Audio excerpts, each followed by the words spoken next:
whole musical thing came about with a couple of coincidences.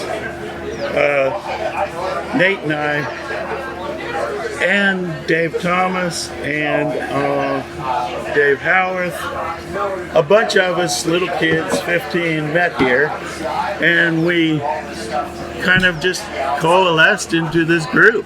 Bass. I got a bass guitar downtown by the Dairy Queen, and they put us over here down below the music box. Now the music box is up above. So these guys, these 14-year-old guys, grew into 70-year-old men, and it's been 52 years for me, and I'm still friends with. We're all just, and so I thought we got to get together, but Nate died a year ago, and it's bittersweet because he would have loved this. We just didn't get it done in time. So what happened was to kind of relive what we started here at Olney, which was the music that we all loved. And we loved each other, and we loved the music, and we had some success with the music back then. But it was more about the broader circle too. It's Olney. Olney brought us together, and it's the melting pot that was Olney and still is, I guess, because even though there aren't as many students, they're from everywhere. So I got this idea when Don Guindon had this campfire a few years ago for his class that, hey, let's do a Woodstock. And so I did get that idea, and Don went right along with it because he loves music too, and it just kind of gelled. But as you see, this weekend's kind of iffy as far as weather, but we'll try to make it work. And it's all the memories and the people and the bonds that you form that made this special, and you just had to try to do it. I'm John Stanley, class of 71. We have some partisan right here on the side. We have a little bit different arrangement than normal because of the facts of the last couple of years where this class of 70, and this class of 71 were denied the opportunity to have this event for the last 2 years. So the current 50-year class, after a little bit of arm twisting, graciously allowed us to share the forward bench with us. But they'll have their moment. It is my honor and privilege to stand here once again after a couple of years for the traditional roll call of the alumni of Olney Friends School. I thank you, each and every one, for being here to reunite with old friends and to celebrate our newest alumni. It is wonderful to see you in person this year. The Olney Friends School alumni, old and new, are part of a global community of mutual support and friendship. Both figuratively and often literally, we are family. As I call your class year or range of years, I ask that you stand 1968 through 71.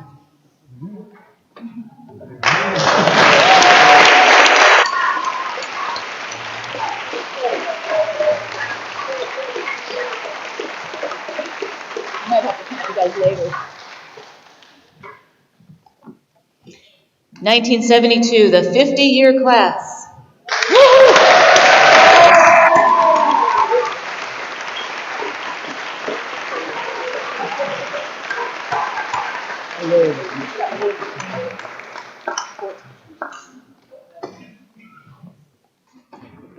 Hi, I'm Lisa Kayard, class of 72. Whoever thought we'd be up here back in the days when we were students. So on behalf of the class of 72, the 50-year class, we'd like to warmly welcome the class of 2022 to the Olney Alumni Association, and know that you are joining a select group of very important and special people who reach around the world and support each other and cheer each other on, and we are warmly welcoming you to join our ranks. Now, it's an important responsibility because we are all asked to stay in touch with each other and continue the Olney spirit, and when you're able to help support the school by sending financial contributions. So please warmly welcome the class of 2022 to the Olney Alumni Association.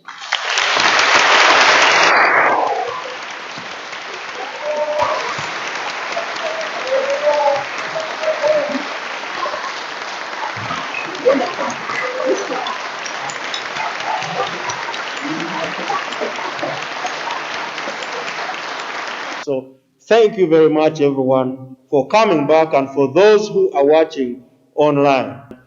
Students, I'm so proud of you for how you handled, you've conducted yourselves this year. So it's just been incredible.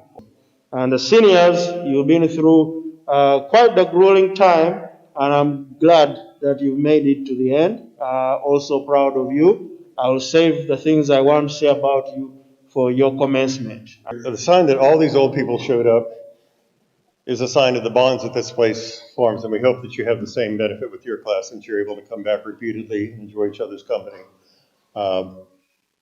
And before you, the other lesson we have is you'll be over here before you know it. Time is about to go into warp drive for you when you hit college. So we do this segment now for people that we've lost since our last gathering from the Olney family. So Well, you may not know it now, but you form bonds with people from this unique experience. And it's odd being up here on the facing bench. I see the fans up there, and I was sweating to death up there about 52 years ago. And my friend Nathan's just around the corner in the cemetery. And we started here together. And we have a tree from the Tabor Farm, which will have dual significance. It's a sentimental tree from the Tabor Farm, and it's Nate's tree. We're going to plant it along the walk. And then we'll have a big afternoon of music that Nate would have really added to, and I'll miss him. And like I have forged friendships with all of you, so many people for 50 years, Nate's the really first one that I've actually lost and felt that. So tomorrow, please, tree planting.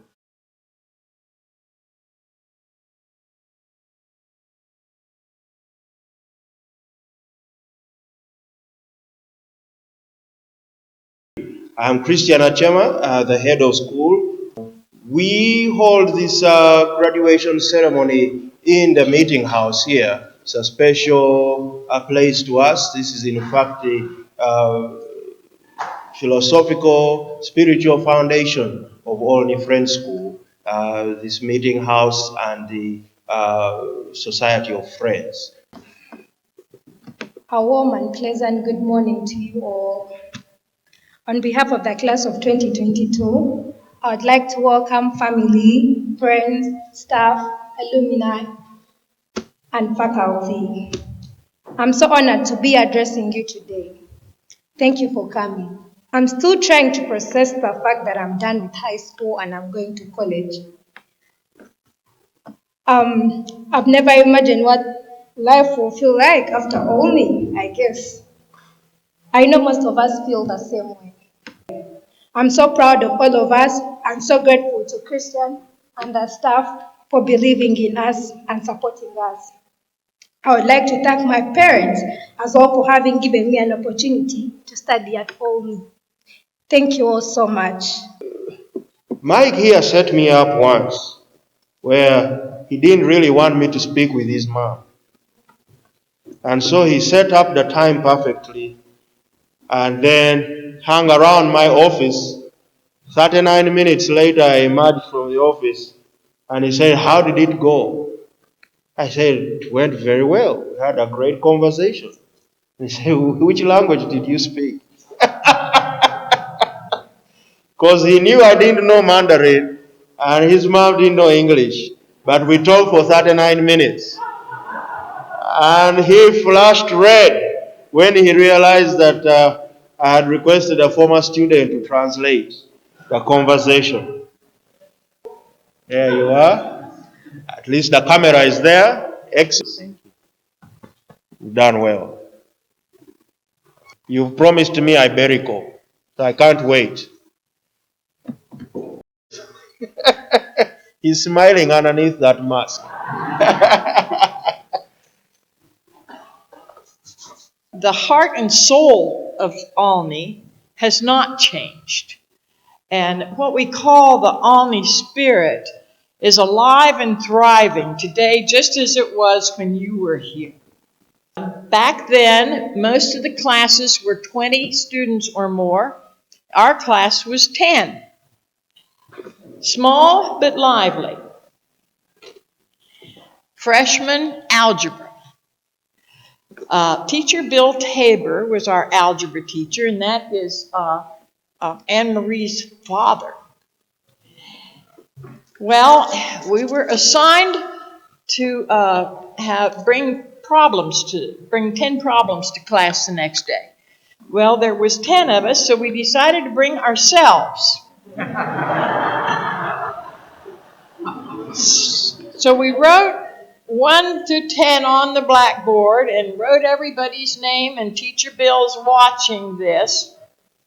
And when we get done, he says, "All right now, move 2 to the right and solve them." A couple of weeks ago, I met a parent who had been a Minister of Foreign Affairs of Rwanda and had 2 daughters here. And she told me, she said, look, she now works in Geneva at UNAIDS. She said, Christian, we drove and drove and drove into the village. This was not the US we had seen on the television. We reached a place with so many trees and got and we saw all these old buildings. And we wondered, what have we done? What had we done? Where had we brought our daughters? But the minute we got in, everyone welcomed us. It was instant family. And our daughters have never regretted going to Olney Friends School. Reminds me again, Ken Jacobson always says, Christian, what matters is what happens within those buildings and the kinds of bonds we form, the memories we get, the things we learn, the things that, most importantly, as Maria has pointed out and the students and everyone this morning, the things which touch our hearts, the things that give us meaning and value in life.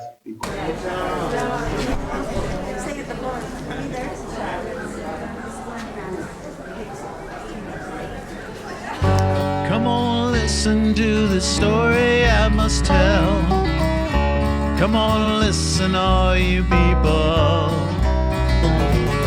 about a time that I knew very well. Time that's hard to talk about.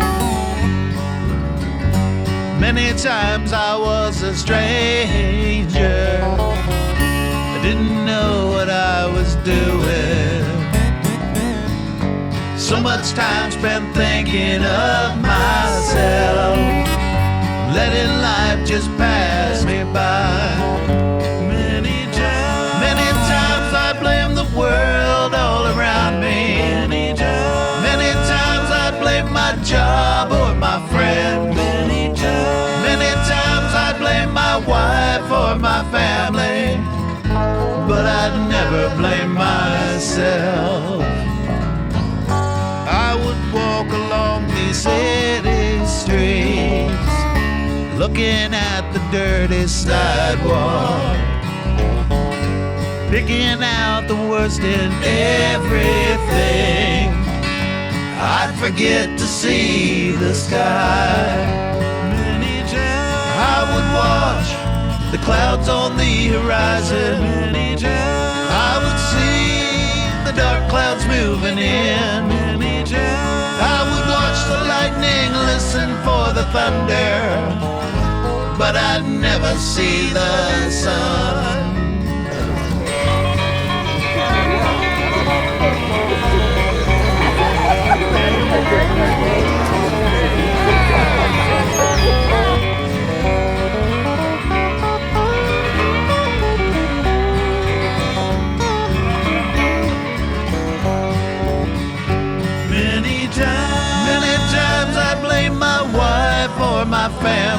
Many times I blame my job or my friends. Many times I blame the world all around me. But I'd never blame myself. I would sit along with my best friend, let the laughter pass me by. So much time spent thinking of myself, letting life just pass me by. Letting life just pass me by. Letting life just pass me by.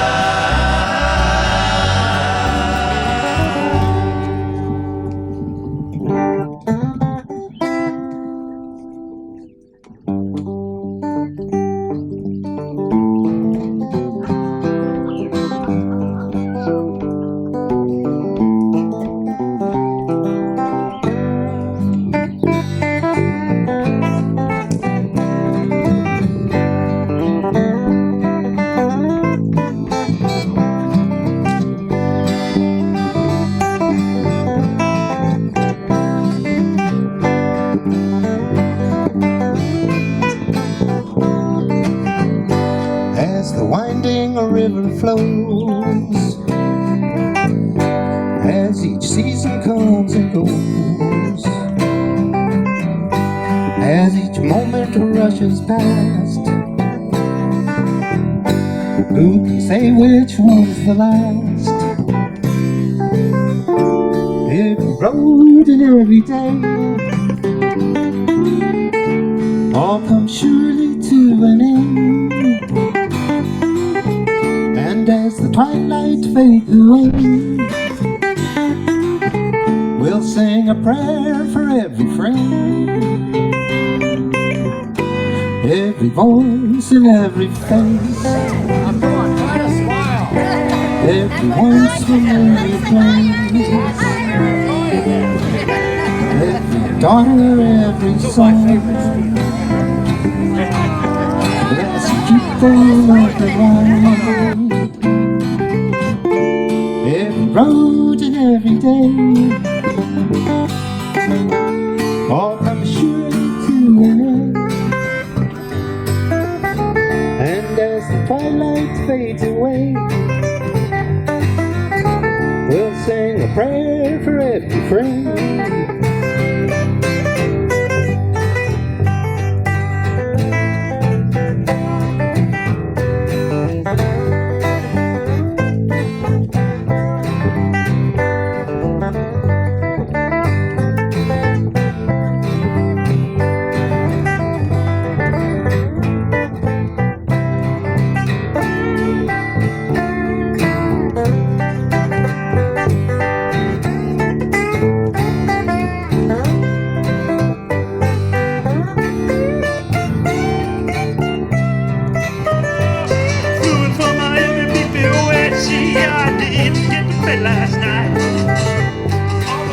Wander in the night, guide their steps until daylight. Every heart and every soul, keep them safe, keep them whole. Every road and every day all come surely to an end. And as the twilight fades away, we'll sing a prayer for every friend.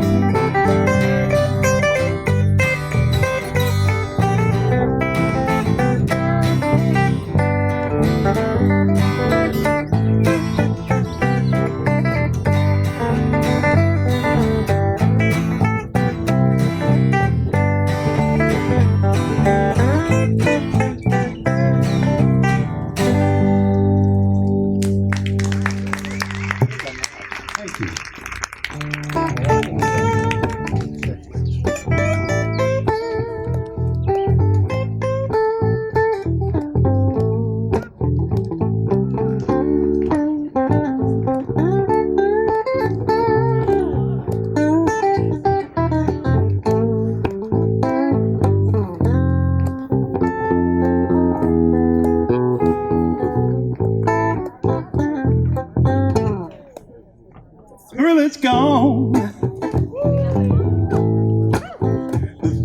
is gone, gone, gone, gone, gone now. Thrill is gone,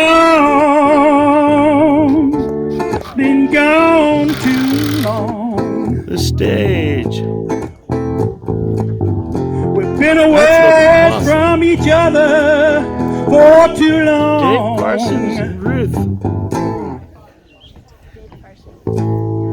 Now we are back. That Olney pack. We don't know Jack, but that ain't where it's at. But before too long, the thrill is gone.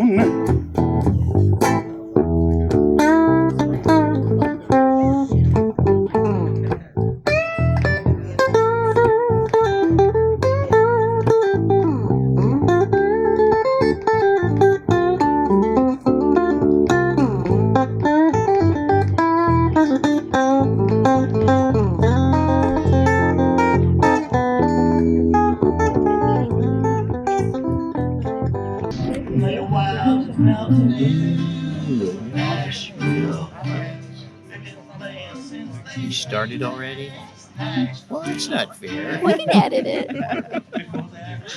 Well, I came to Olney as a sophomore, and it was a result of the first, what I consider in my heart, a real leading.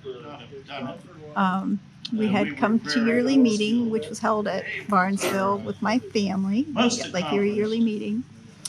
And on my way home in the back of the station wagon, all four of us kids in the back seat, all of a sudden it just came to me, and I asked my mom and dad, you think I could go to that school? And it worked out that I got to go, and it ended up all four of us went to Olney. So second semester, my junior year, this guy showed up from Cincinnati. Well, we were just friends while we were boarding school. But that's where I met you. Yeah. And what brought you to Olney? I had some trouble at school and dropped out, and I got sent to a school psychologist who recommended that I be separated from my friends and sent to either a religious school or a military school. And since I knew people had gone to Barnesville and I knew Quakers, I figured boarding school sounded good. So Colleen was there, and I went to boarding school, and it was academically challenging, to say the least. Copy off your neighbor's guitar. Actually, it was harder than college for me at boarding school. So I'm Karen Stanley Camp. I'm class of 1972. This is our 50 year. Who thought that would be us? So what brought me to boarding school? I have to tell you, I grew up knowing I was always going to come. My parents both came to Olney. My uncle ran the farm. We came down to visit a lot. And I feel like we grew up, without being here, we grew up at Olney. And I was very excited to come, but was just too shy and too homesick to come my freshman year. So I came my sophomore year. Still was plenty homesick my sophomore year. Like Karen before me. I always knew I would come to Olney. For many generations back on both sides of the family, they've always come to Olney. And all of my cousins and double first cousins came to Olney. So I was a part of the Olney scene beginning in the 50s. Now in my particular family, all four of us kids only came our junior and senior years because of the money issue. So come junior year of fall of 1970, I came because that's what we did.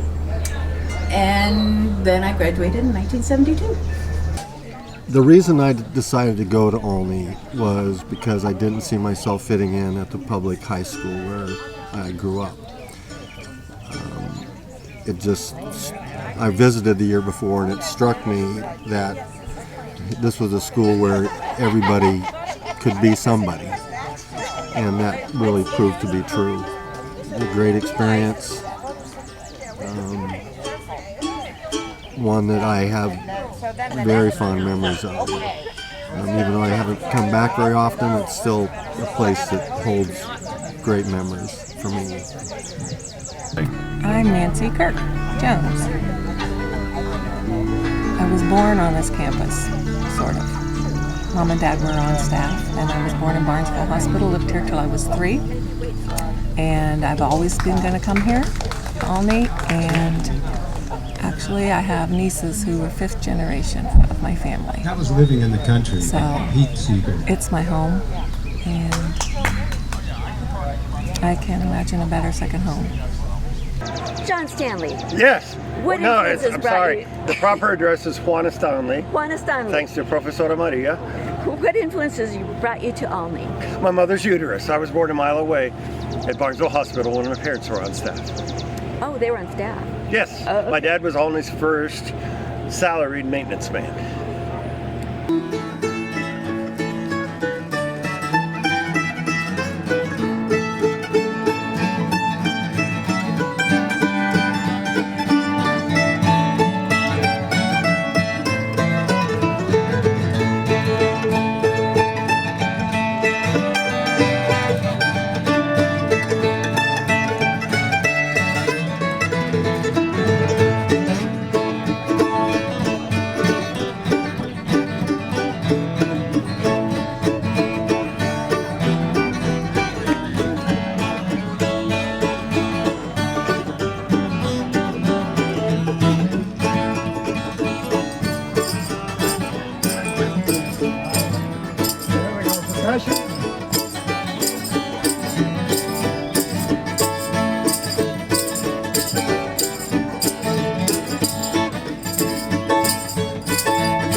My name is Stan Smith, class of 1973. I was living in Illinois, in rural central Illinois, when my parents offered me the chance to come to this school. They chose it because there were about 20 Quakers in most of central Illinois, and they realized I needed to spend some time with other people who were Quakers. Gave me a choice. I visited. I met Leonard Guindon and Dan Bailey as soon as I walked into the place and fell in love with it. So I'm Darlene Stanley, class of 1975. And what brought me to Olney is that it's a 4-generation tradition in my family. So I just grew up knowing that I would come to Olney.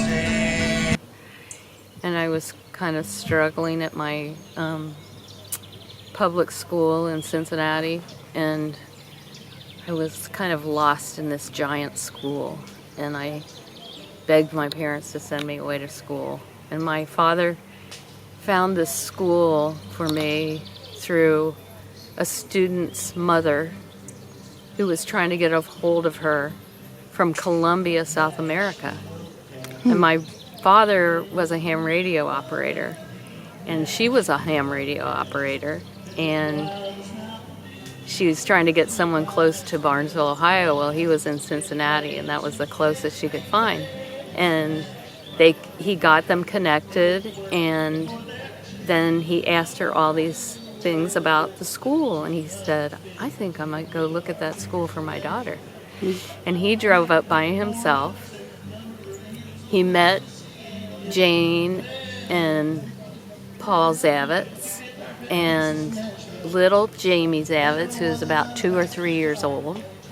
And he was so impressed. I think Paul Zavitz impressed him more than anything.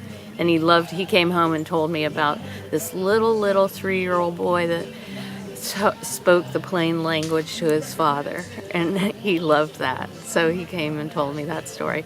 But I loved the idea that this school was on a farm. So, because I was like this city girl, and I wanted to be a farmer girl.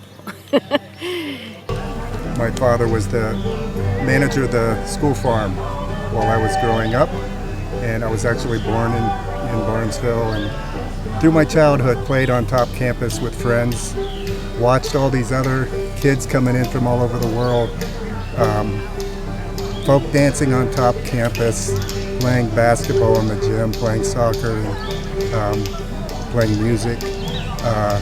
It was an amazing childhood and very different for a Barnesville person, someone that grew up in Barnesville, to have that kind of diversity coming into your own backyard. I, as a child, could not wait until I could go to Olney and be a student, like all these other students were having such a great time. And so I was very excited as a kid to go. And then when I went to Olney, it was everything I thought it would be. Well, my brother, Claude Rice, had gone here, and he was here for 4 years. And he came here because the public school that he would have gone to that was in our neighborhood served like a very poor area of the city, and the school was really bad. And my parents wanted him to go to a public school, a private school, but the private schools had a quota for Jewish children, and so he couldn't get in. And a friend of theirs told them about the boarding school, and he ended up coming here. And for me, when I was 14, 15, things were so difficult in my family. It was so oppressive, and I was just dying to go to boarding school and to get out of there. And so I came here, and it was a real kind of refuge and haven for me to come to the boarding school. And very grateful that this opportunity existed for me.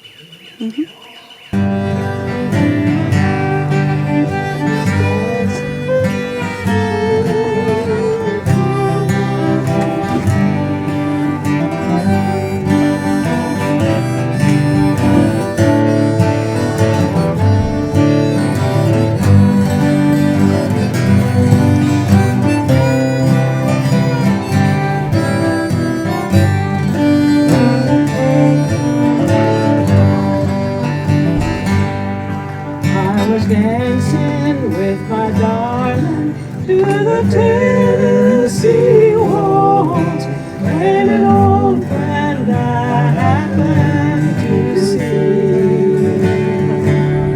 I introduced her to my loved one, and while they were dancing, my friend stole my sweetheart from me. I remember the night and the Tennessee waltz. Now I know just how much I have lost. Yes, I lost my little darling on the night they were playing the beautiful Tennessee waltz.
What influences brought you to Olney? Well, I mean, it was a Quaker school. My parents were Quaker. So it was always assumed that I was going to go to Olney. But when I learned how to play soccer, and there were no soccer teams to play for except Olney, it was no-brainer. I was going to come to Olney because I wanted to play soccer. But I also liked the small school, and the public school is going to be much bigger. I was into music a little bit more than I was in sports, but every student here seemed to have a niche which they fit into. Unique in that, for example, playing baseball, you were playing with teachers, with staff members. A favorite memory of mine is playing baseball with Don Starbuck, who was the maintenance worker at the time. And in my eyes at that time, as a 16-year-old, the oldest man that could possibly play the game. And he had this incredible knack of hitting the ball and always pulling it down the left field line. So we had the Starbuck shift to move everyone to that left side of the field. I can remember him putting it into play and sliding into second base after hitting the ball. And I thought, how could this old man do this? Well, today I was talking with Al Starbuck, who was his nephew, and I said, how old was Don when I was playing baseball with him? He was an old man. I can't believe he played the game. He said, oh, he was about 60, and I'm 62. Soccer brought a lot of people together. Dancing on top campus, folk dancing. The most favorite activities of Olney that has lasted through the years was the folk dancing. So I've always been a dancer. And when I was a little girl on the farm, I would cut off the pokeweed, turn it upside down, and then it became a lady, a person that I could dance with. And I would literally waltz all around the farm with my pokeweed partner. So when I came to Olney with the folk dancing, I was in seventh heaven. I loved it. Well, I was always dancing. In fact, I've always raced sailboats since 1979 until the present, every weekend and people say, oh, you love to sail, and they think of me as a sailor, and I say, no, I'm dancing on the sailboat, because all the things with a small sailboat, in order to keep it from capsizing, it all involves rhythm and dance movement, and so Olney really fostered that dance in me. They had movies that were shot by Dan Bailey, and some of the just student movies that were pretty cool. They had a big photographic contingent. Everybody seemed to have a camera, and they had a dark room. It was just a different time. Get ready to sing along. Almost heaven, West Virginia, the Ridge Mountains, Shenandoah River. Life is old there, older than the trees, younger than the mountains, rolling like a breeze, country roads, take me home to the place I belong, West Virginia, Mountain Mama, take me home, country roads. All my memories gather round her, miner's lady, stranger to the waters, dark and dusty, painted on the skies, misty taste of moonshine, teardrop in my eyes, country road, take me home to the place I belong, West Virginia, Mountain Mama, take me home, country roads. I hear a voice in the morning, how she calls me. Radio reminds me of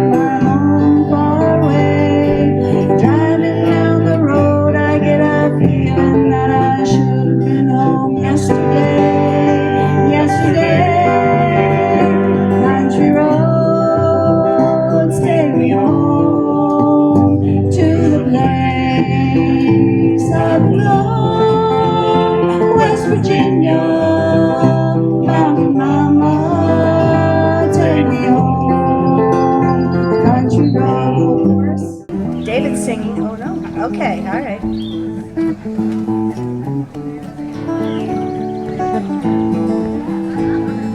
Start with the chorus. This land is your land, this land is my land. From California to the New York Island, from the Redwood Forest to the Gulf Stream waters. This land was made for you and me.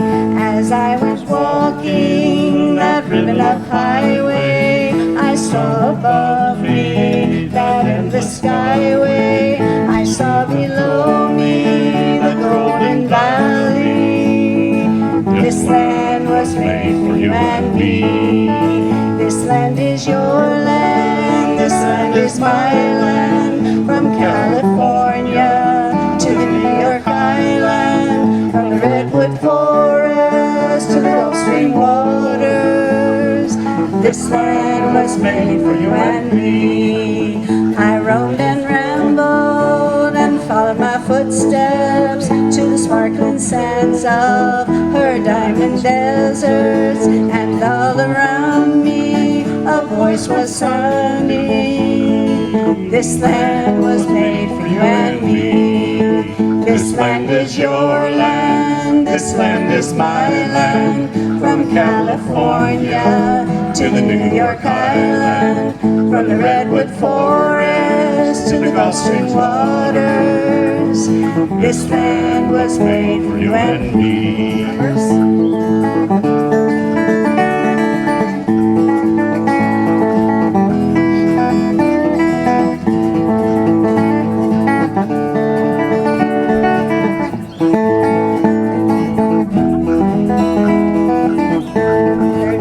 When the sun comes shining and I was strolling through the wheat fields waving and the dust clouds rolling, as the fog was lifting, a voice was chanting. This land was made for you and me. This land is your land, this land is my land. From California to the New York Island, from the Redwood Forest to the Gulf Stream waters. This land was made for you and me.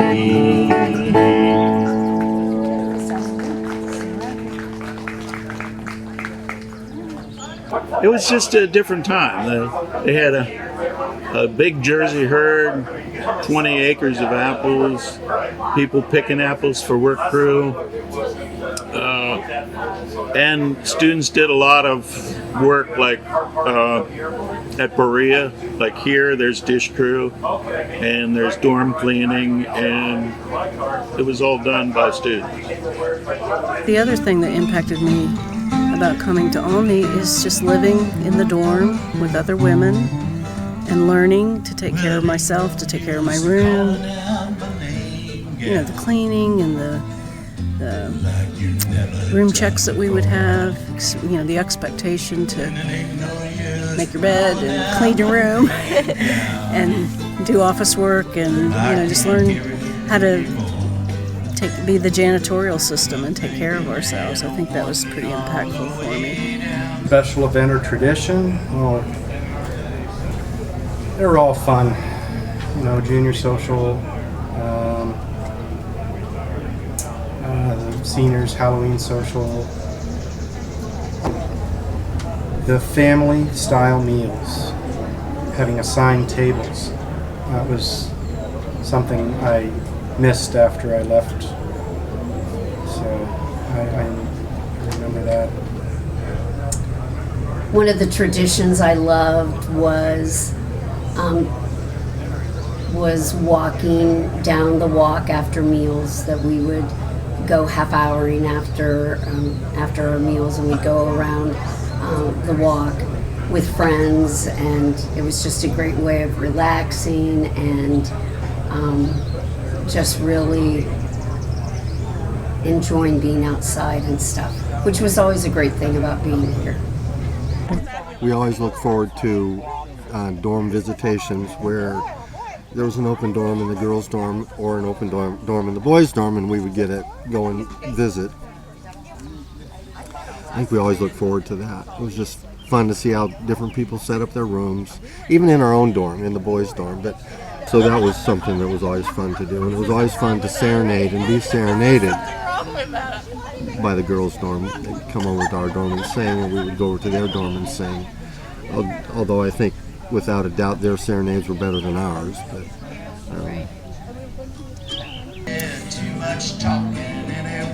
I think the tradition that stands out in my memory now, at this age as an adult, is I love the tradition of collection in the morning, collection in the evening, community meetings when we needed to solve problems or talk about things. Which I guess all of that encompasses, meeting for worship, where we were encouraged to get quiet and listen. Now as we leave. Green leaves of summer. Oh, I thought we were gonna start. I knew it. I was trying to give you the As we leave, we'll keep our memories of people and moments of love. We hope we will return to find that all we've left behind has grown with changes. That's it. Okay. Okay. No, don't stop. All right. Sit by my side, as close as the air, sharing a memory of grace, and wonder in my words, and dream about the pictures that I play of changes.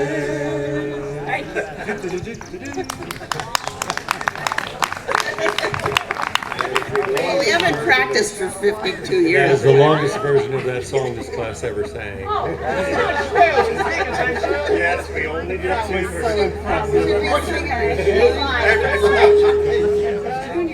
Now, should we do the final? Yeah, did we, how much? we should have a bass guitar too. Yeah, we should have a bass. We need a bass guitar, please.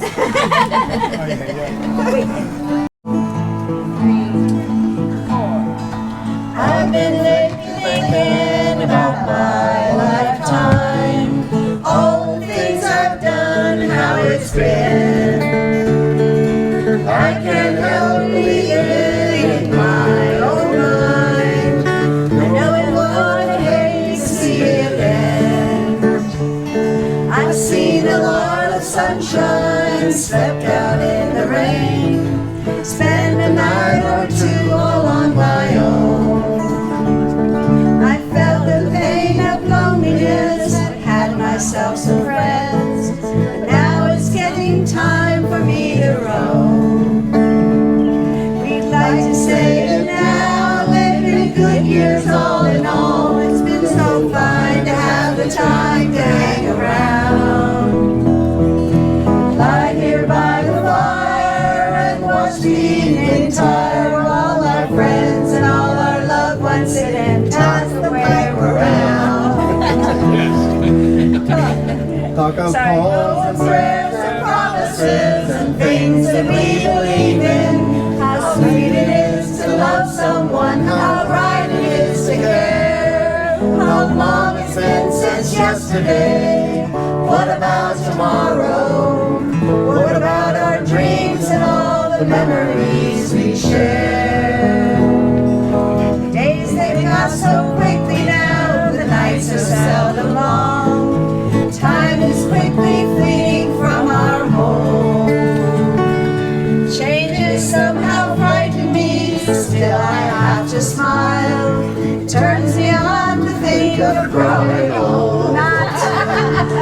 For though this life's been good to me, there's still so much to do. So many things my mind has never known. I'd like to raise a family, I'd like to sail away and dance across the mountains on the moon. We'd like to say it now, they've been good years all in all. It's been fine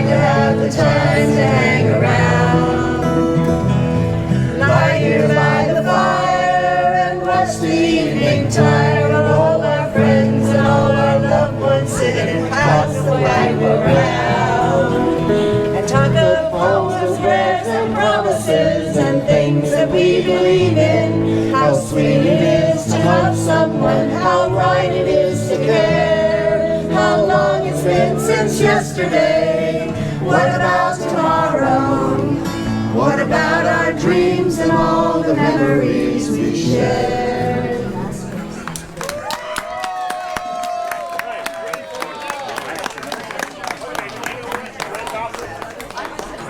Those memories from 2 years and 3 years together, and now it's 50 years. Yeah, and I just never had memories.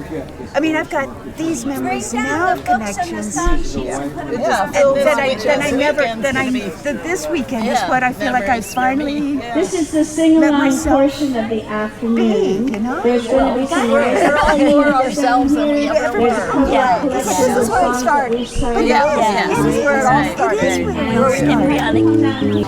It was in the middle of the Vietnam War, and I was an incredible minority. I remember arguing my 8th grade social studies class about the Vietnam War, and it was like 1 against 28. And I think my parents wanted to kind of get me out of that environment and into home. And so that's really kind of what led me here, you know? In the late 60s, when the draft was still here, and many of the boys in that dorm over there were literally concerned about whether they go to jail or not. And Dave Brown is right here. He went to jail, and several other people. Jay Harker, he's here today, went to jail for being opposed to the draft and opposed to the war. So all the guys in the boys' dorm were worried about that. And Olney was kind of a secure place from that. And I think those bonds are what helped make us stronger, like brought us closer together. So.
Bought a gal, got class and it got cat style. Take it home.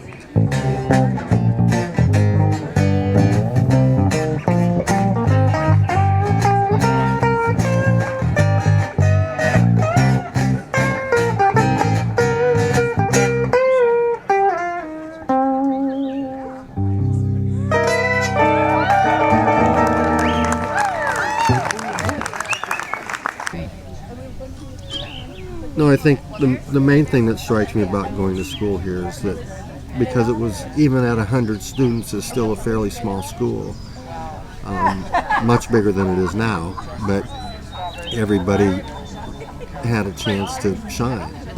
And that's, I think, really important especially in a community like this. So my senior year, I was able to be chosen by I don't know if it was a faculty decision or a community decision. 3 seniors and 1 faculty advisor were chosen to be the community meeting CIVs, which is the school's version of business meeting. We led monthly meetings about any concern that happened throughout the school. There was student government, and then there was, staff meetings, but this was where everybody was together and able to air concerns and hopefully work through some issues, but everything had to be done by consensus. Everybody that wanted to be heard could be heard. That was a really rich part of my senior year. How do I think about being a Quaker? To the point that I was able to bring that into my life, my workplace, and it absolutely changed everything about how I manage businesses over the years, and I'm incredibly grateful for that. I've always loved the Quakers, and felt like if I wasn't Jewish that I would be Buddhist or Quaker, but the whole idea of seeing the divinity in each person is the teaching that I've carried with me throughout my life, and I love the values of equality and social justice, and it just deeply resonates with me. And it was good to be, it's an example of like a loving community, and what do we need now in this world more than like a feeling of loving community and for people to have a feeling of belonging. Well, I grew up a Quaker, but I didn't really understand Quaker values. I didn't live Quaker values except from what my parents taught us, and being among other Quakers and having opportunities for daily reflection at collection time. That helped me to learn how to calm my thoughts and get in touch with something that's larger than myself. So I feel like the spiritual impact that it made in my life has been very profound.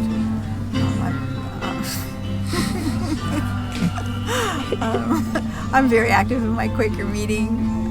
Quakerism is extremely important in my life, and I feel like without Olney that might not have happened. Here's the name of the man that Brandy loves. Before we came on a summer's day, there were gifts from far away, but he made it clear he could not stay. No harbor was his home. The sailor said, Brandy, you're a fine girl. What a good wife you would be. For my life, my love, my lady is the sea. Oh, Brandy used to watch his eyes when he told the sailor story. She could see the ocean rise and fall. She could feel his hope and glory. But he always told the truth. Yes, he was an honest man. And Brandy does her best to understand. At night, when the box closed down, Brandy walked still silent down. What's a man who's not around? She still can't hear him say. She hears him say, Brandy, you're a fine girl. What a good wife you would be. And like my love, my lady is a sea. He said, Brandy, you're a fine girl. What a good wife you would be. For my life, my love, and my lady, you can see.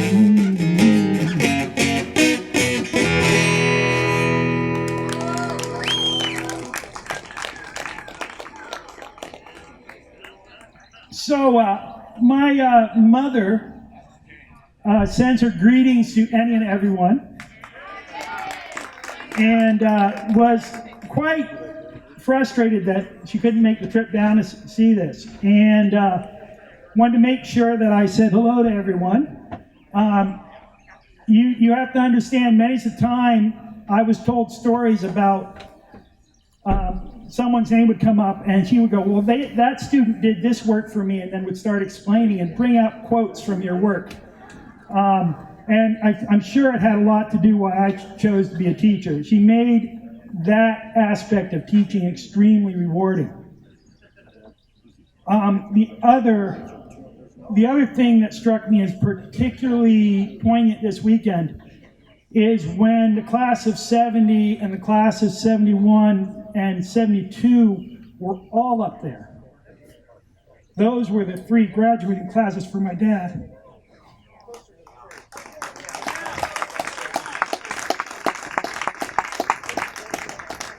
Thank you, everybody.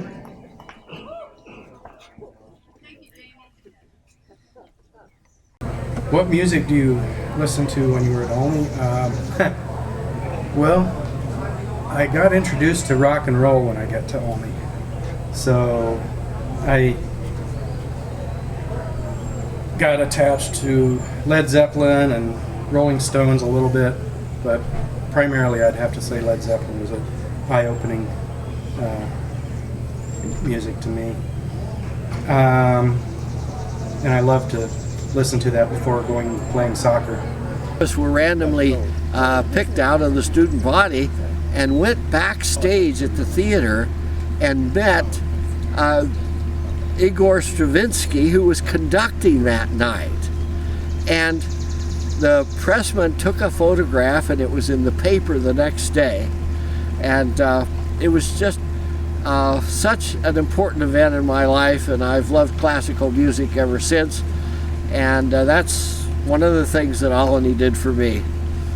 First album I bought was Crosby, Stills and Nash. Listened to it over and over again, and any folk music I could get a hold of, loved it. I went on to Wilmington and started a music major, but I never finished that. I didn't really listen to much music when I was at Olney, unless my roommates had some. I had no radio. I owned no discs of any type. I didn't have a record player. And whatever my roommates had was what I listened to.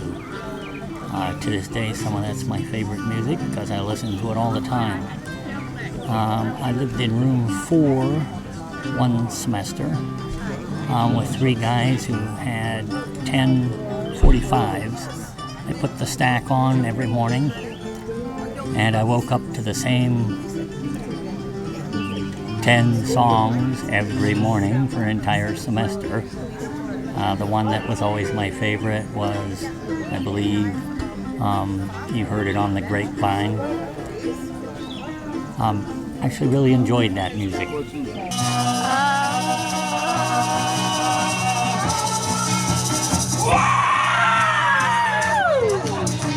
Hang on, Snoopy, Snoopy, hang on. Hang on, Snoopy, Snoopy, hang on. Where's all the dancers? Snoopy, I don't care what your daddy say. I'm gonna love you, girl, each and every day.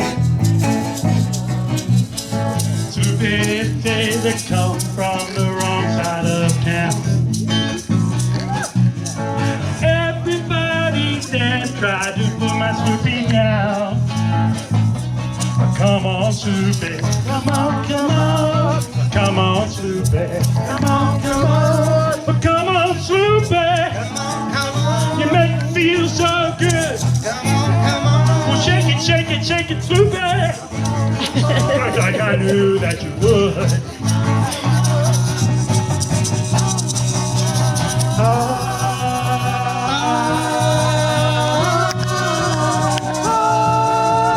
Yeah! Wild thing. You make my heart sing. You make my heart sing. Bring it down now. Come on, wild thing.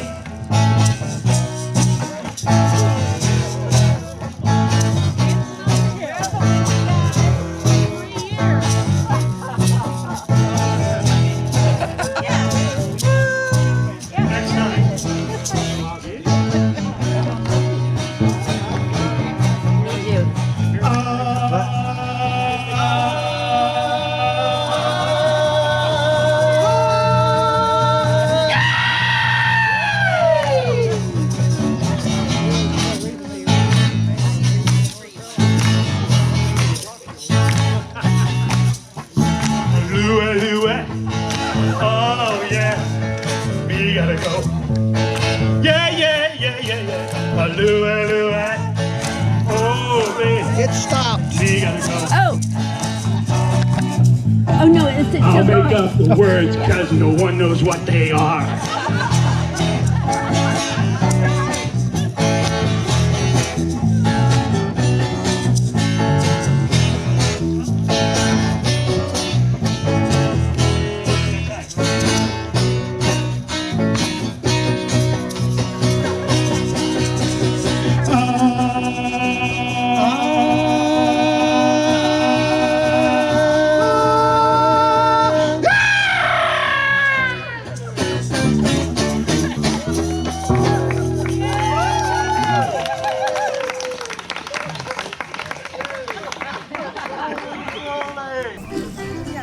I rarely got in trouble. I was disinclined to get in trouble, but I knew plenty of people who did. And remember having an argument with a group of friends with the head over the expulsion of one of my classmates. I, of course, took his side. Ever get in trouble when you were a student? I don't think so. I was pretty much by the rules. Till my senior year. Yeah, sneaking out of the dorm at night and things like that. But no, never wanted to do anything, against the rules. I don't think I ever got into too much trouble, so don't have any juicy stories on that. Did I ever get in trouble? Well, I was a good girl and pretty much didn't attract trouble too much. But there was one night when my roommates and I decided to pretend we were sleepwalking into the next room, which we did with our eyes closed and our arms straight out, and it was, 10:30 at night or something. The dorm was very quiet, and whoever was in there started screaming very loudly. And we had a schoolmate who needed her sleep to be at her best, and it woke her up and disturbed her badly. So we got called before self-gov. And my brother, Jim, was head of self-gov at that time. It was very embarrassing. I struggled at times as a freshman to kind of figure out my place in the world and all that. And Andy Starr, who was a Canadian and a great friend, and I, one particularly tough day, would always get kicked out of Spanish class, but one day we went 7 for 7 and ended up getting kicked out of every class, and the last class of the day was Bible with Paul Zavitz, and Andy just started up, and Paul just said, "Hey, sorry, but you need to leave." And Teacher Paul said, "You need to leave," and I said, "I'll just go with him and just make it a day," yeah, but they put up with me, and I grew up to do out of that, and so it was good. I did get in trouble sometimes, and I almost got kicked out.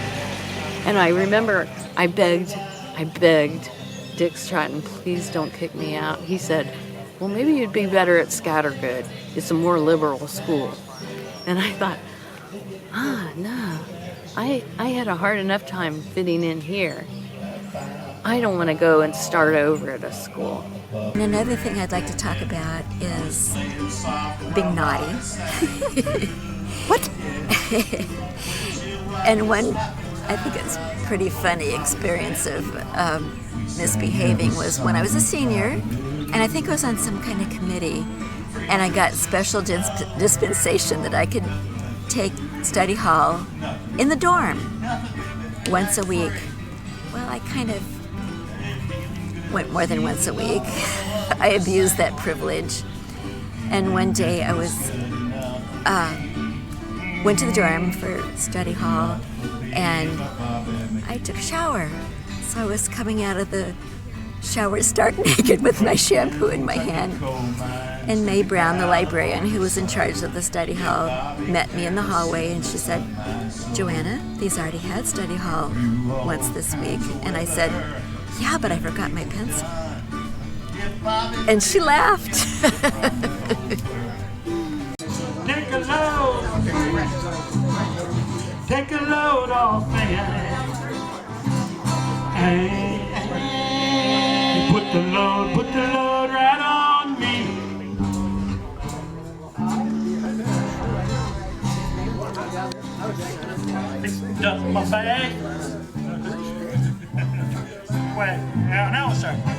picked up my bag, went looking for a place to hide.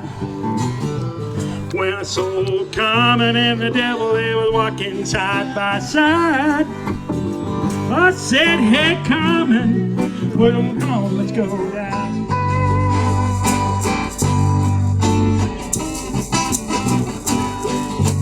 Ready for take a load off Fanny.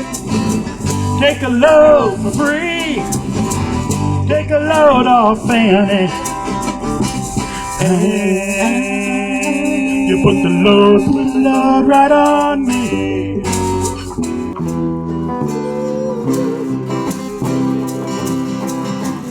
Believe it's time to get back to Miss Fanny.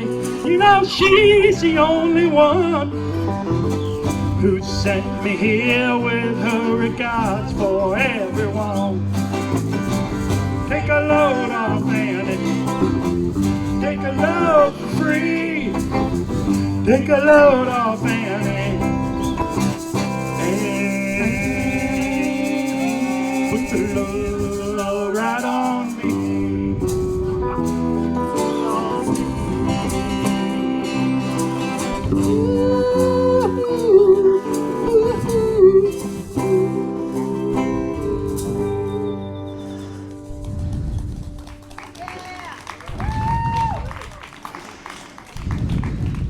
Chemistry. We had teacher Dick Stratton, who, by the way, happened to graduate with my oldest sister in 1963. He was the chemistry teacher, and he influenced me so that I ended up becoming a chemistry major, which then led me to become a metallurgy and material science engineer at General Electric, where I got my master's from Case, and I guess I owe it all to teacher Dick. Teacher, memorable teacher. Probably my most memorable one was Jessie Stratton. She taught history. She wasn't trained to be a teacher, but she was so interesting. And if you just made a couple questions about something else, she could get off topic, and that was great fun too. But I learned so much about whatever we were studying, whether it was Asia or Africa or European history. It was interesting, and I retained a lot of that. And she was a great teacher. One of my favorite teachers at boarding school was Larry Mott. He was a geometry teacher and our wood shop teacher. And one of my favorite things to relate about him was, I don't remember which year it was probably, I'm going to say our sophomore year. And we were doing a Friday night social, and we had planned to go on a walk. And we were going to end up walking across a hayfield, or so we thought. And as soon as the bus dropped us off and several students jumped over the fence and started walking, there were gunshots that went off. And the owner of the pasture came running out, screaming at us, thinking we were stealing his horses. And after bedlam ensued, we all calmed down, and Larry calmed down and went up and talked to the gentleman, and we all were able to go on our way and explain to him that we must have gotten permission from the wrong house. And when the next day I wanted to find out from Larry how it went with the talk with the farmer. And I said, how did you do it? How did you keep your cool? And he just said, perfect Larry example of his whole life. A soft answer turneth away wrath. And I'm sure that's a Bible quote, but no, Larry was just hugely influential in my time at Olney because of his geometry teaching and his class sponsorship and his leadership in the woodshop class. One of the most influential people was Larry Mott. And it's no probably accident that I ended up being a woodworker, and I was part of the shop boys with James Van Nuys, and he became like a real mentor sort of unexpectedly, because at first he was a real redneck and he didn't like these long-haired kids like me,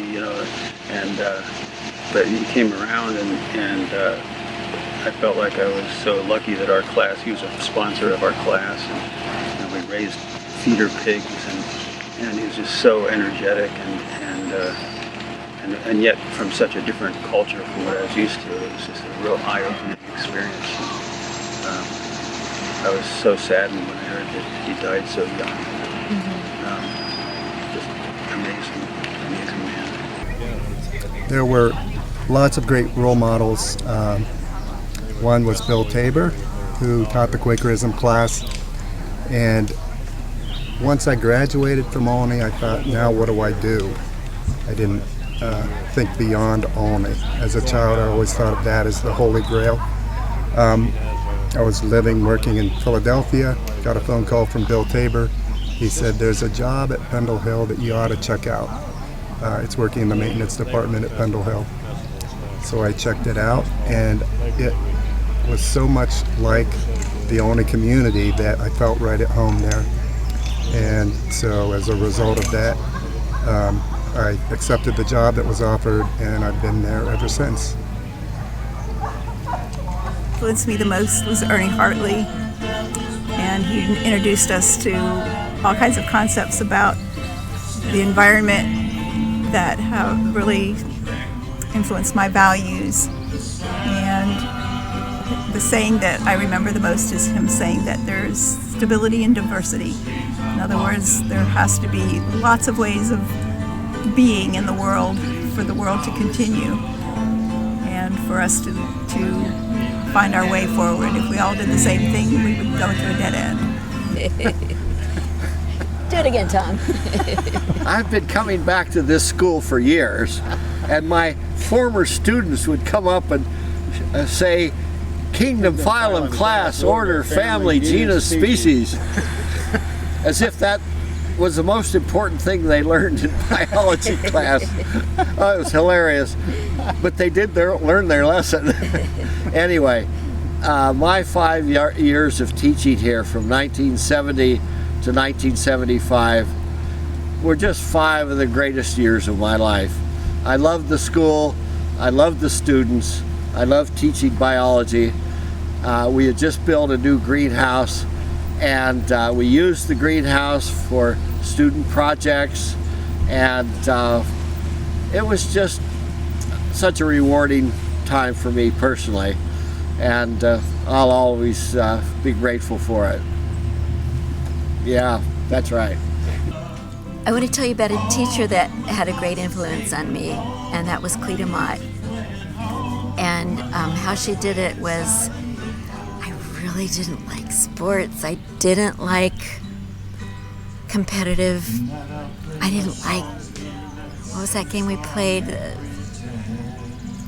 It wasn't soccer, but it was field hockey. Field hockey. Oh, I dreaded field hockey. So I tried to ditch class, and you could ditch if you're on your period, which we called on spike, meaning you put a note on a spike.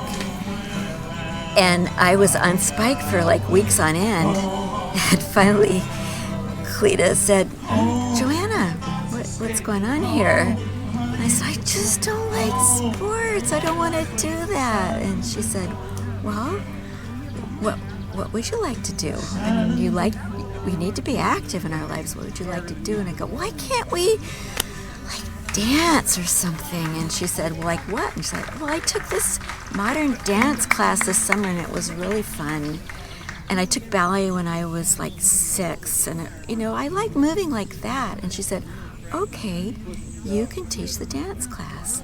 And so she assigned me and Ann Layton to teach a dance class for a certain number of weeks.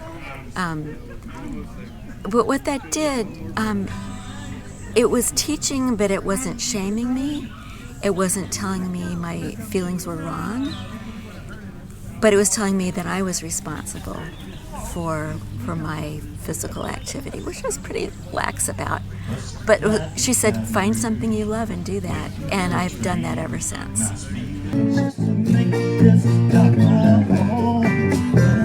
Just go sit at the dock of the bay. Watch the tide roll away. Sit at the dock of the bay, wasting time.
I got a good band here. A dime in your prime, didn't you? People called, said beware doll, you're bound to fall. You thought they were all kidding you. You used to laugh about all the people that were hanging out, but now you don't talk so loud, and now you don't act so proud after scrounging everything you got for your next meal. How does it feel? How does it feel to be on your own with no direction home, like a complete unknown?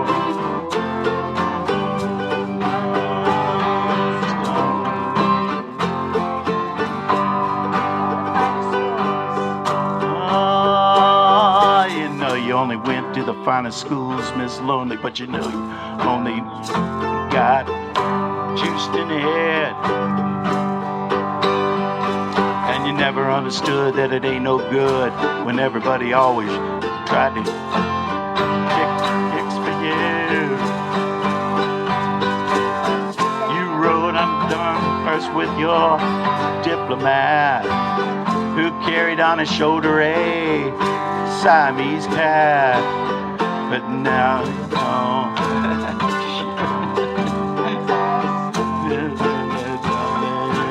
Of his eyes, and you say, come on man, well, let's make a deal.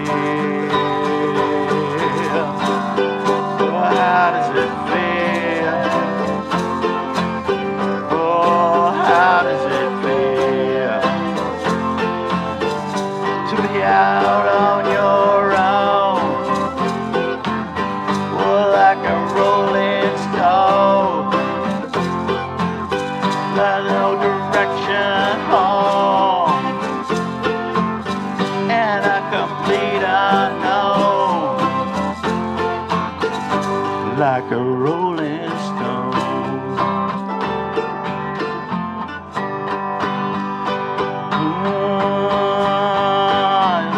Princess on a steeple and all the pretty people, they're all drinking and thinking that you got it made,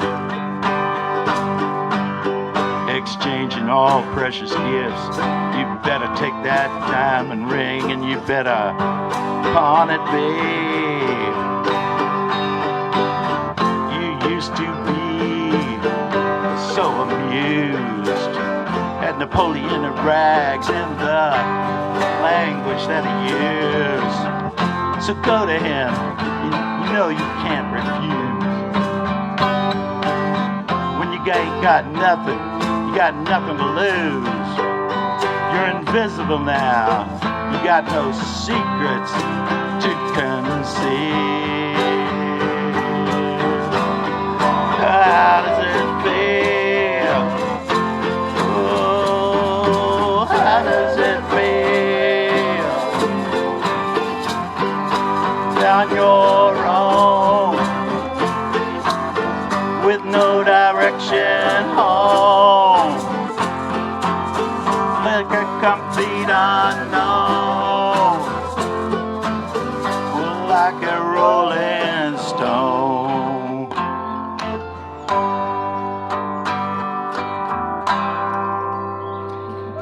You know, I saw Bob Dylan in west of Houston, Texas, in Sugar Land, Texas. And did Olney experience influence your career choice? I've been a flight attendant for 40 plus years now. I call it dish crew at 35,000 feet. I don't know if Olney made me decide a career choice. In many ways I wanted to become a teacher, but my mother said, well, you'll never get a job as a teacher. There's so many teachers when we graduated. But my second love was nursing. And the great thing about that is I've got to put the two together. I've got to do nursing as my career plus teach along with my nursing. So I feel like Olney gave me the great background for that, to be caring and compassionate. I feel like that came from Olney. It was also, like Mark said, extremely academically challenging, but an amazing learning experience where I learned about myself, I learned about the world, I learned about what was happening in the world. I learned to do critical thinking and pursued my passion and my commitment to early childhood education, which is what I did my senior project on, and ended up as my lifelong career. So Olney really made a difference in my life so many ways.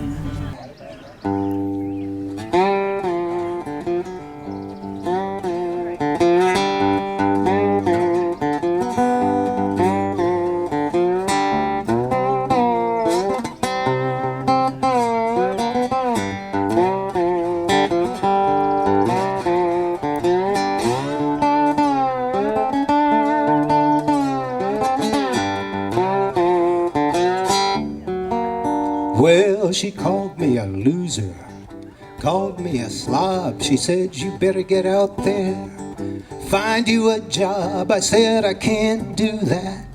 I got a bad back, and you know I'm at risk for a heart attack. That's when it all began to unravel. I was dumped like a truckload of gravel.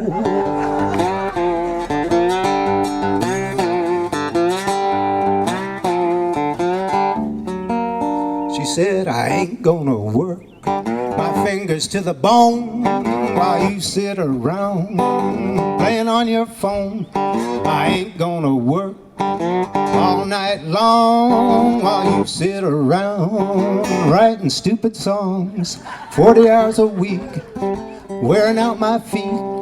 And all you wanna do is play guitar and eat. Well, she like a judge when he brings down his gavel. I was dumped like a truckload of gravel.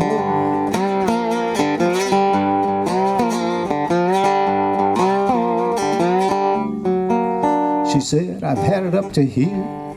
It just isn't fair. You can stick your guitar, I think you know where. I'm selling this house, taking my car. Where I ain't gonna be is wherever you are. She packed up her bag, ready to travel. I was dumped like a truckload of gravel.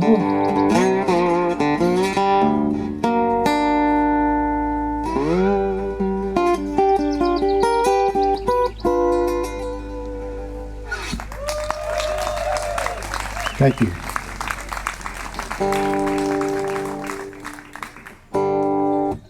Oh, here's one about a guy that comes back to a class reunion and realizes what a big mistake he made in life.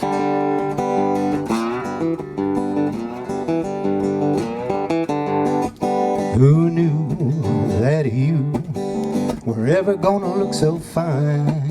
Who knew that I would ever want to make you mine? I was a fool, had other women on my mind. I never noticed you, damn, I must have been blind. Who knew that you were ever gonna look so fine? Now I'm blue, it's true. Who knew? Some other girl always had my attention. All you ever got was an honorable mention. Then you moved away, now you're back. When I saw you, I nearly had a heart attack. Who knew that you were ever gonna look so fine? Now I'm blue, it's true. Who knew that you were ever gonna look so fine? Who knew that I would ever have to wait in line. I was a fool, had other women on my mind. I never noticed you, damn, I must have been blind.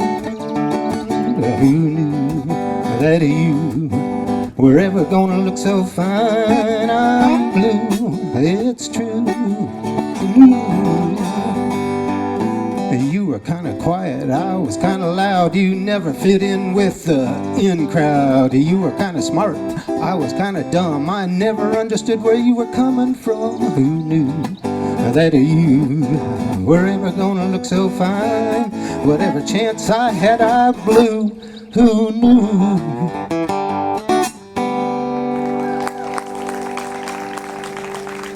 Thank you. So, when I wrote out my Tinder profile, there was some stuff, you know, that I knew that I could put up with in another person, woman actually. And there was some stuff that there's some stuff you can't tolerate, and not liking the same kind of music is one of them.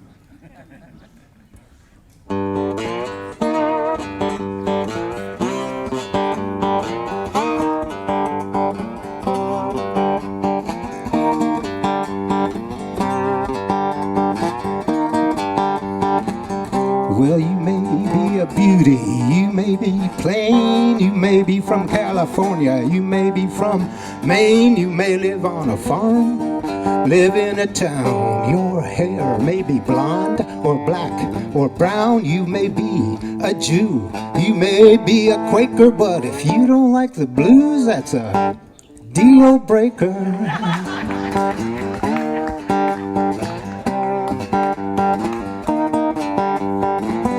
You may listen to reggae, you may listen to rap, techno, country, hip-hop, and all of that crap. You may listen to bop, listen to swing. You might like Beethoven or that kind of thing. You may dig Jimmy Buffett and his Lost Salt Shaker, but if you don't like the blues, that's a deal breaker.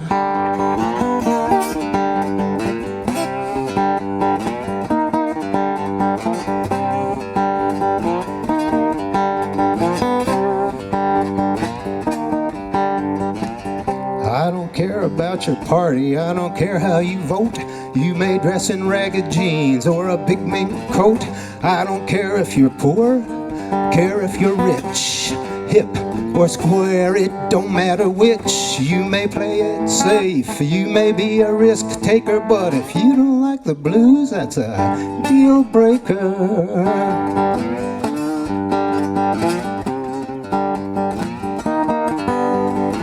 Well, you may drive a Ford, you may drive a Lotus, you may ride a Harley, I'll never even notice. I don't care if you can cook, care if you can sew. I don't care if you can paint like Vincent van Gogh. I don't care if you will never be a little homemaker, but if you don't like the blues, that's a deal breaker.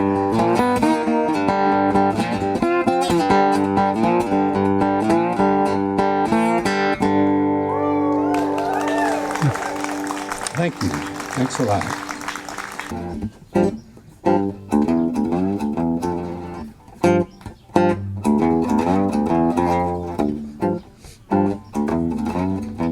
It was late one Friday evening, I was drunk and all alone. Finally fell asleep, but got woke up by the phone. I heard a woman's voice, couldn't tell who. She said, "You better get up, you got a date with the blues." I gotta wash my face, gotta shine my shoes, I gotta clean up this place, got a date with the blues.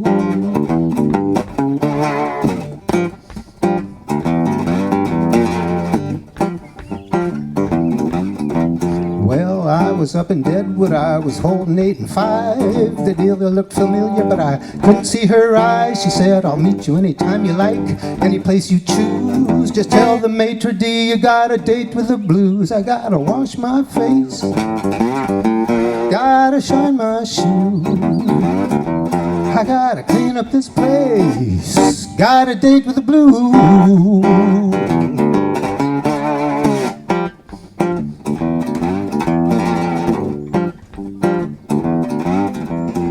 had to raise some cash to make a brand new start, so I took out a loan from my local mini mart. Had my picture on the front page news. If you see this man, he's got a date with the blues. I gotta wash my face, gotta shine my shoes, gotta clean up this place, got a date with the blues. Gotta wash my face, gotta shine my shoes, gotta clean up this place. I got a date, got a date, got a date with the blues.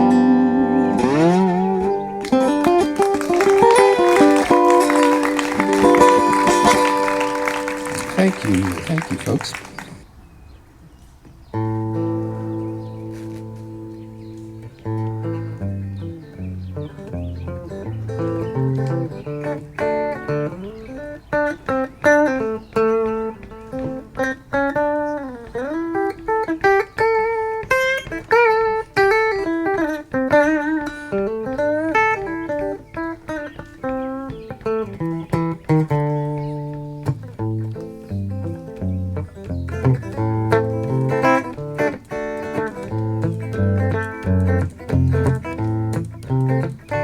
She's got kids, they don't like me.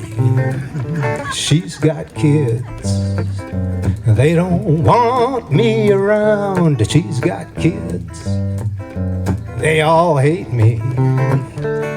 But I love that woman, can't give up this good thing that I've found. That one on his iPhone, that's Cody. That's Shakira with the big tattoo. Dylan's out in back, torturing the cat. I'm just sitting in the kitchen, wondering what to do. She's got kids, they don't like me. She's got kids, they don't want me around. She's got kids, they all hate me. Well, I love that woman, can't give up this good thing that I've found. Money's supposed to talk, but they won't listen. I bring them presents almost every day. Dylan's only 3, he says you're not the boss of me. Leave my mom alone, why don't you go away? She's got kids, they don't like me. She's got kids, they don't want me around. She's got kids, they all hate me. But I love that woman, can't give up this good thing that I've found. She says their dad will soon be out of prison. He's in for murder in the 1st degree. She's telling me she's hoping we can all be friends. She says we'll all be one big happy family. She's got kids, they don't like me. She's got kids, they don't want me around. She's got kids, they all hate me. But I love that woman, can't give up this good thing that I've found.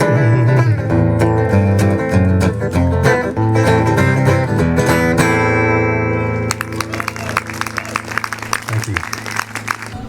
And all the things that are happening in the world, I just feel so strongly that the kind of influence that Olney can make in young people's lives is needed now more than ever. And we need to lift up those kinds of values in order to save the world. And even if we can only do a little bit in our lives, we can do something. And I do hope that the Olney experience can continue, because I think it is so unique, and it's gotten, as the changes have come with losing the dairy farm, but it's become a farm-to-table school. I think it's timely, and it's just an amazing opportunity now for the children, the young people that are coming up, now to have this experience, and Olney is giving such a unique education in understanding how to live on the land, grow on the land, and they're going to need that when they go out into the world, whatever they get from those experiences. So I think Olney continues to be a timely place to be. It's grown with the times. It's grown with the times, exactly. I don't know where Olney's going to go in the future, and that's a little out of my present ability to imagine. It's a very unique school that I feel is needed in the world today more than ever, and I wish there were ways to make it easier for it to survive. It's always struggled as long as I've known it financially. In spite of the finances, incredible things happen and amazing people come out of it and do really good things for the world. I guess my only concern, and it's probably an age-old economic question, like how do you bring down the price? Because over $30,000 is what big colleges charge, and back then it was $4,000, and I paid $2,000 baling hay every summer, so I paid half of it, and my parents paid the other half. So it seemed doable, and my brother went here, my two sisters, but when it came to my kids, $60,000 a year would have been too much for us. I hope that there is that opportunity for other kids in the future who are also in need. Mm-hmm. And also I think that it's kind of a model of community, and that the world could use a lot of the values that are so part of the Olney experience. Mm-hmm.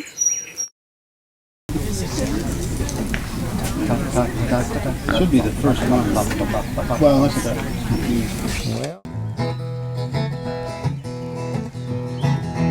We're done with the James Van Nuys part of the show.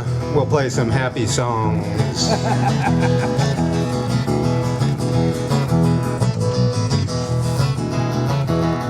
Well, not really. I'm going down that road feeling bad. Down the road feeling bad. Going down that road feeling bad. Lord, Lord, ain't gonna be treated this way. I'm going where the water tastes like wine.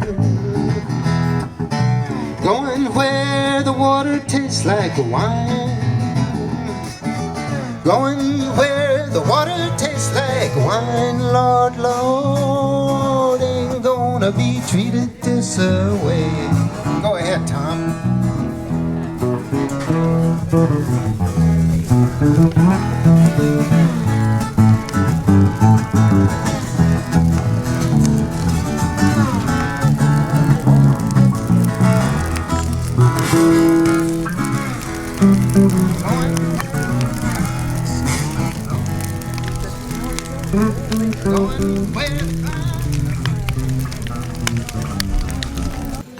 I really felt, even though I was afraid of everybody and I was really shy, I still felt like I had come home when I came here. And I also felt I was loved for the first time in my life.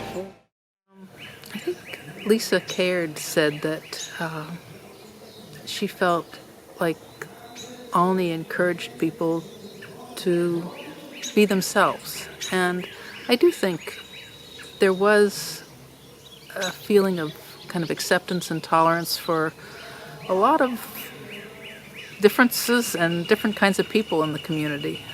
When I got to Olney, I felt like I had been an outsider all my life, and not, because of my Quaker upbringing and my values, I didn't fit in at school.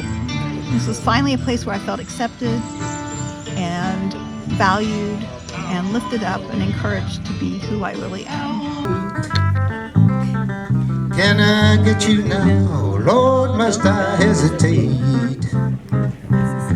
Well, a nickel is a nickel, a dime is a dime. I got a house full of children, ain't none of them mine. Tell me how long do I have to wait? Can I get you now? Lord, must I hesitate? Take one, Tom. So much fun.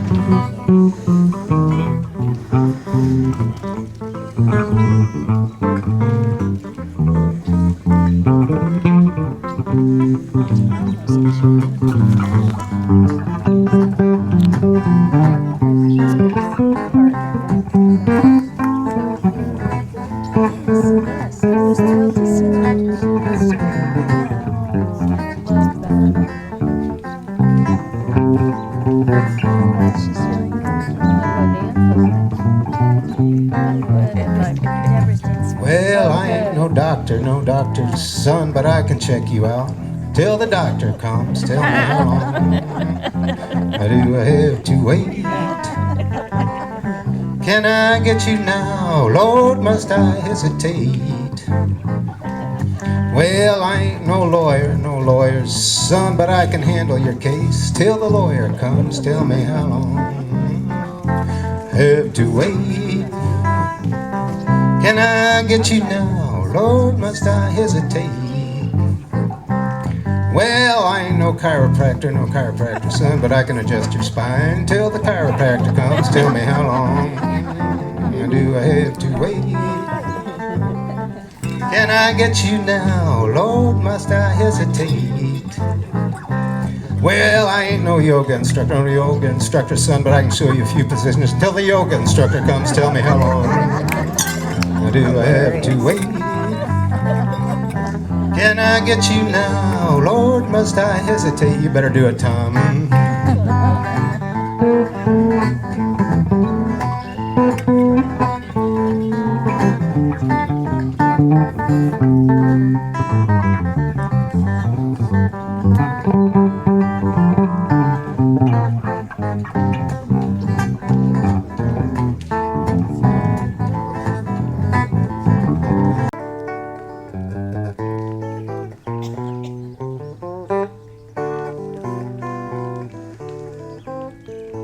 How long, baby, how long has that evening train been gone? How long,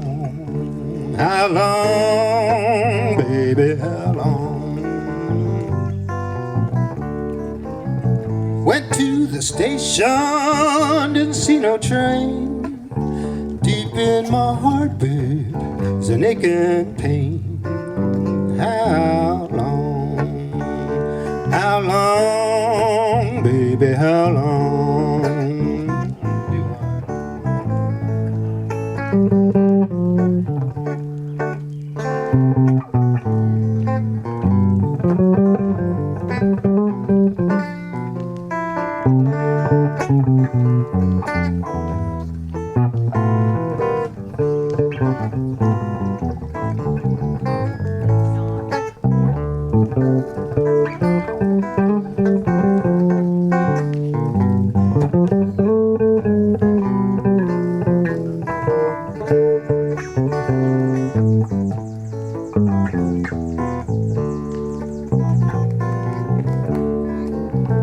I feel disgusted, I feel so bad, thinking about the good times I once have had.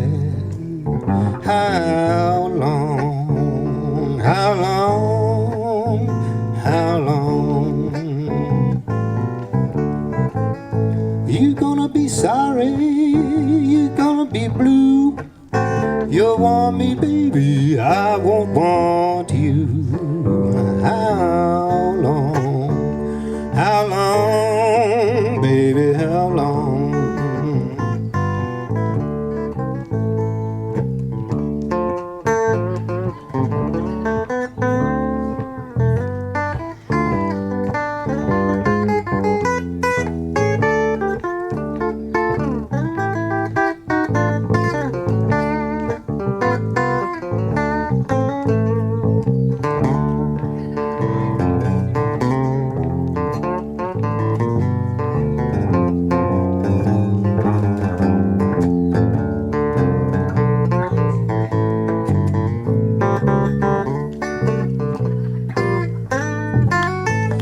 How long, baby, how long has that evening train been gone? How long, baby, how long?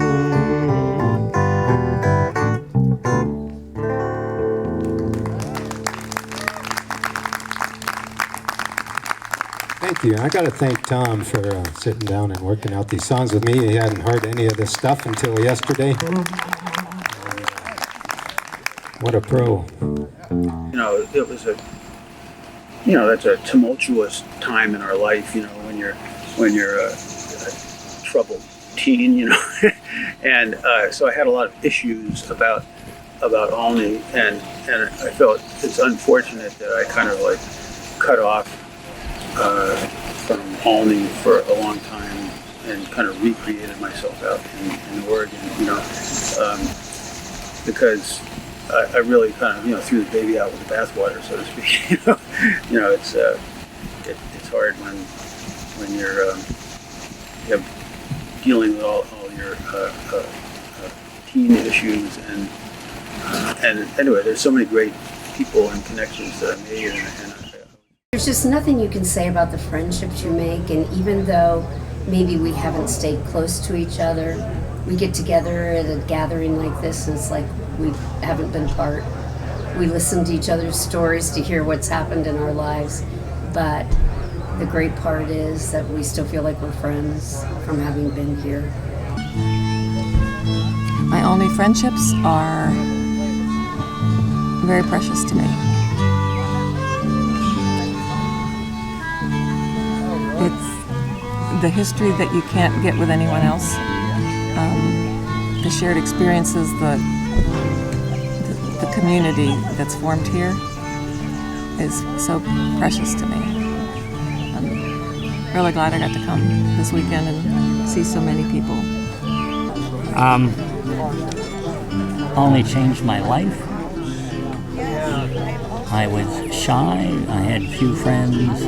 I came to Olney, and as time went on, it woke me out of my doldrums and got me interested and changed me into a completely different person. It was very exciting, and I look back on it with great fondness.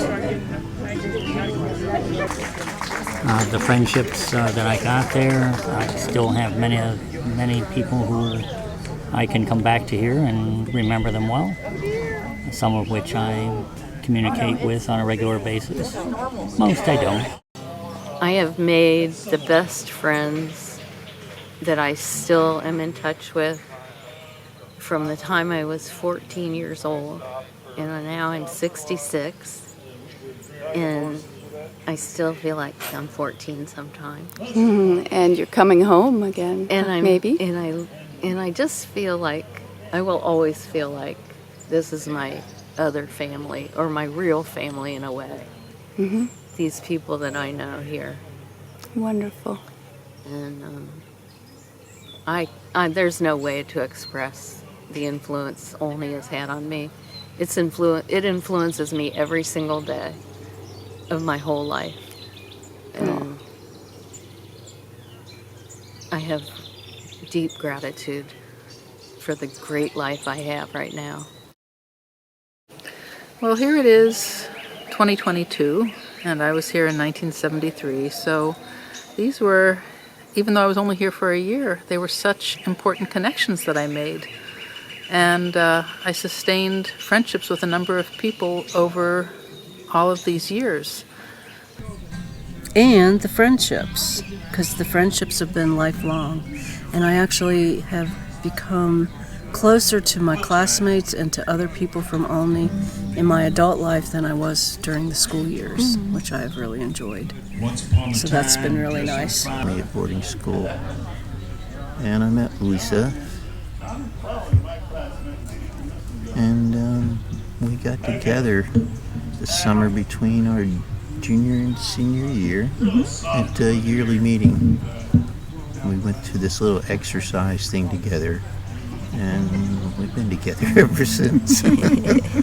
And so this is like a huge, like, in a way, kind of a swan song, because many people that I grew up with, that I bonded with, and haven't seen even for 50 years, we're aging out now. So lots of people, 50 people, turned me down, couldn't make it. So it's probably because of health or distance. There's people, my people are only people. My nearest and dearest have been with me for 50 years. And I've been with them too. And I feel like we've lifted each other up. 50 years is a really long time, although if you look back at it, it's like gone in a flash. But so much has happened in 50 years, and so many, small, trivial problems, and so many life-changing problems. And my Olney friends have lifted me up. We've traveled together on this journey. We've traveled together. What a long, strange trip it's been.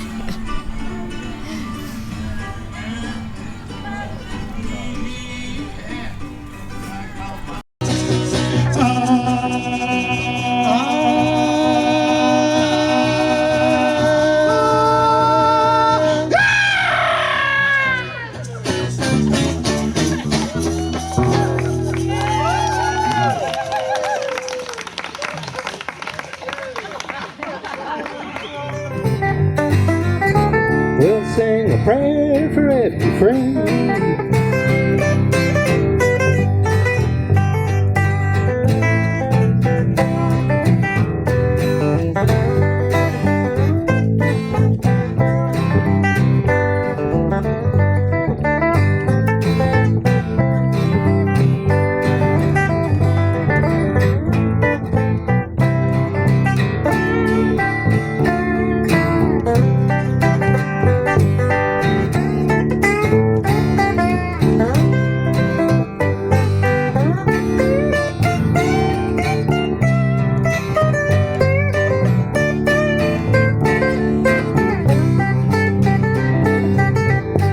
Those who wander in the night,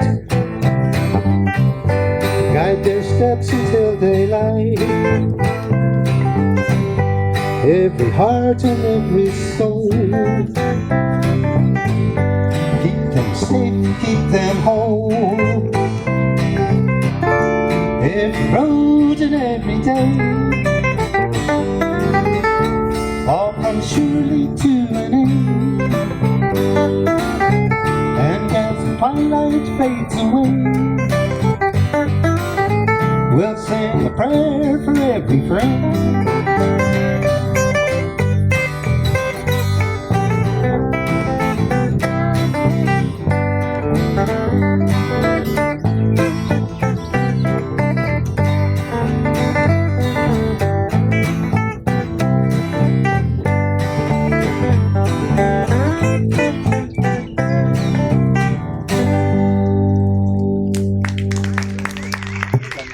Thank you.